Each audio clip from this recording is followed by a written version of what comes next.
केंद्रीय गृह मंत्री अमित शाह ने हाल ही में एकनाथ शिंदे को आश्वासन दिया था कि अब शिंदे गुट और बीजेपी के नेताओं में दल बदल देखने को नहीं मिलेगा। इसके बावजूद इस आश्वासन पर अमल होता नहीं दिखाई दे रहा है। दोनों दलों में नेताओं के आने जाने का सिलसिला लगातार जारी है, जिसे लेकर अब बीजेपी बचाव मोड में आ गई है। इसके बावजूद महायुति की अंदरूनी दरार छिपती नहीं दिखाई दे रही।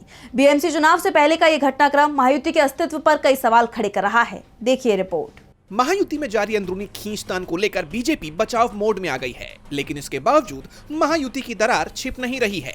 बीएमसी चुनाव से पहले शिवसेना शिंदे गुट और बीजेपी के नेताओं का एक दूसरे की पार्टियों में आने जाने का सिलसिला जारी है, जिसे लेकर बीजेपी के पूर्व प्रदेश अध्यक्ष और राज्य में मंत्री चंद्रशेखर बावनकुले की सफाई सामने आई है। उन्होंने कहा कि लोकल लेवल पर थोड़ी खटपट तो होगी, लेकिन ऐसा नहीं है कि महाराष्ट्र में कार्यकर्ता मारपीट कर रहे हैं। हमारे कार्यकर्ता महाविकास आघाड़ी की तरह एक दूसरे को काटने नहीं जा रहे हैं।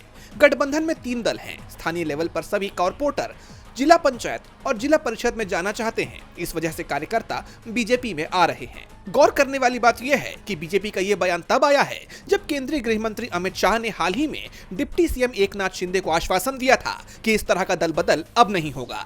राजनीतिक गलियारों में सवाल उठ रहे हैं कि क्या बीजेपी आलाकमान के दखल के बाद भी ये सिलसिला ना रुकना महायुति के लिए खतरे की घंटी नहीं है?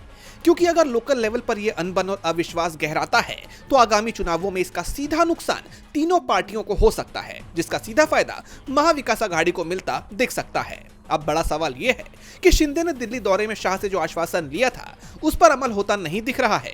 तो क्या अब शिंदे एक और दिल्ली दौरा करेंगे और क्या उनकी नाराजगी अब खुलकर सामने आ जाएगी? इस मामले में आगे क्या होता है ये तो देखना होगा, लेकिन चुनाव से पहले इस तरह का घटनाक्रम महायुति के अस्तित्व को लेकर कई सवाल खड़े करता है। डीबी लाइव की रिपोर्ट।